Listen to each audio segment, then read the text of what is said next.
over the weekend during a historic speech. As I mentioned, the president did champion what is rightly called American exceptionalism and American greatness. Let's take a look.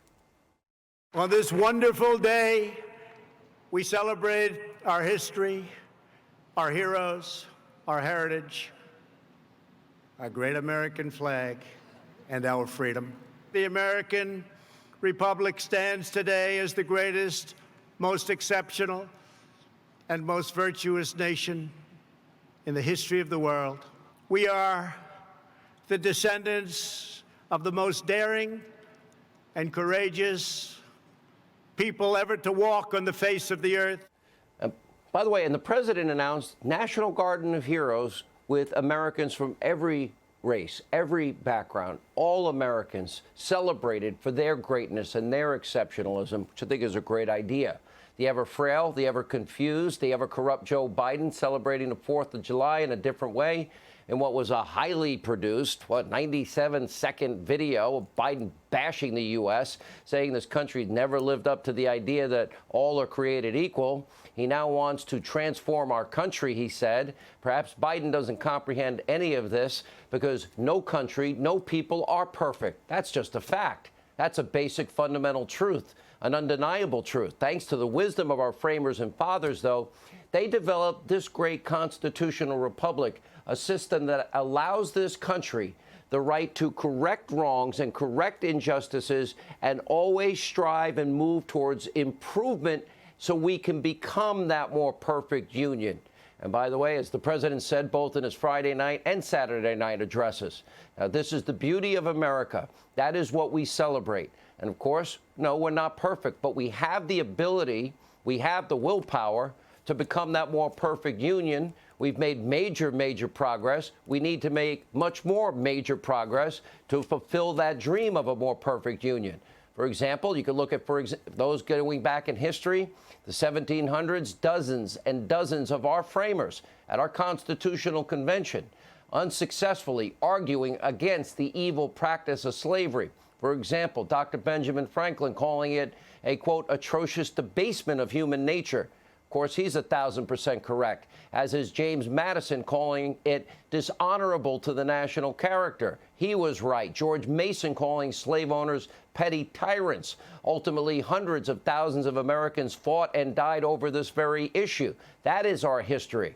Emancipation Proclamation is also our history. Later, the Voting Rights Act, the Civil Rights Act, ensured through federal law and constitutional amendments. Do we have further to go? Absolutely.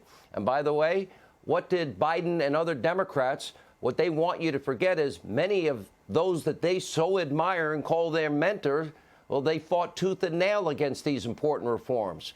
For example, it was a Democrat, George Wallace, who stood in the doorway of that Birmingham school to physically block racial integration. It was a Democrat, Bull Connor, who used fire hoses and police dogs to attack civil rights, peaceful protesters. It was over 100 Democratic lawmakers who voted against the '64 Civil Rights Bill. Al Gore's father, a prominent Democratic senator, well, he actually filibustered the bill. So did Robert KKK Byrd, the former Klansman. So did noted segregationist J. William Fulbright, all Democrats. Keep in mind, Bill Clinton called Fulbright his mentor. He eulogized Fulbright while he was serving as president. And despite his past as a Klan leader, and actually the head of the Klan, modern Democrats practically lined up to shower Robert Byrd with praise. They even made him the Senate Majority Leader. Hillary Clinton calling Robert Byrd the heart and soul of the U.S. Senate. Chuck Schumer calling Byrd one of the greatest men in history. Pelosi calling Byrd an American patriot.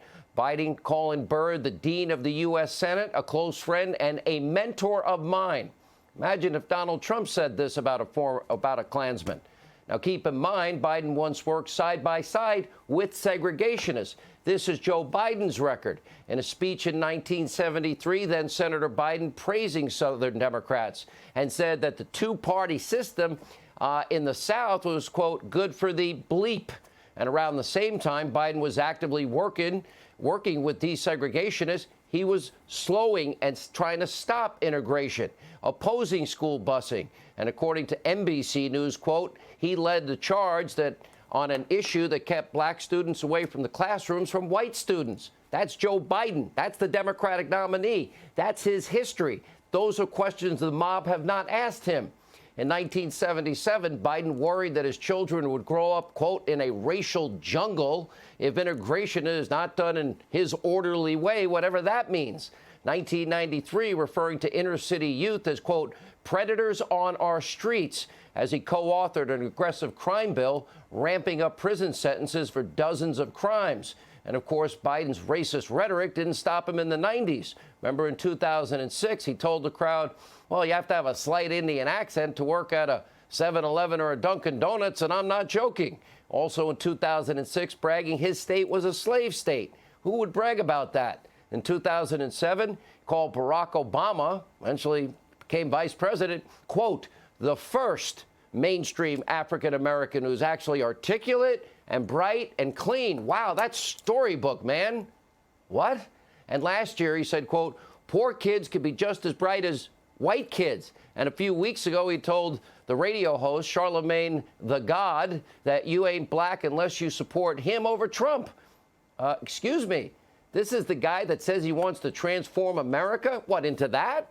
Because after decades of all of his BS and 125 years of combined failure of Biden, Pelosi, and Schumer, because that's who'd be in charge if, God forbid, you elect them in 120 days, Trump has done more in 3.5 years, as I mentioned, that they could even ever think of.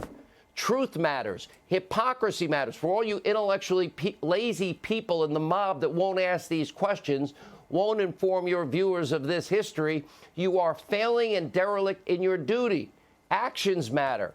Decade after decade after decade after decade, 5 decades, Biden, he had ample opportunity to make America a more perfect union. Instead, he made one weird racial statement after another. So, one comment about integration, segregation, and by the way, did nothing to end violence in American cities. And by the way, imagine if Donald Trump had said any of these things or supported any of these people that these modern Democrats supported. Guess what? History matters. Truth matters. Their failed record matters. And it's on the ballot in 120 days.